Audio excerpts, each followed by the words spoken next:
Korang cari washer and dryer yang low budget. Jom ikut saya.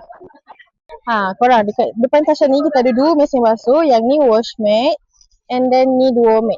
So kalau korang nak tahu 2 spek antara 2 model ni, stay sampai habis, okay? Naik. Okay korang, so nama mesin basuh ni ialah duo mat. Duo mat ni sesuai kalau customer yang duduk dekat rumah bertingkat. Tak kisahlah korang duduk kondominium ke, korang duduk dekat apartment ke, sebab model ni korang boleh basuh and korang boleh kering sekali. Okay, apa yang menarik model ni, korang boleh connect dengan phone tau. So korang boleh control kalau korang nak basuh ke, korang nak stop bila, korang nak kering bila. Korang, so nama model ni ialah wash mat. So kalau korang duduk landed, korang sesuai lah ambil model ni sebab model ni boleh basuh sahaja. Dia tak boleh keringkan yang macam duo mat tadi. Dia hanya boleh steam wash ni. Steam wash ni yang basic sajalah, dia bukan boleh keringkan baju korang.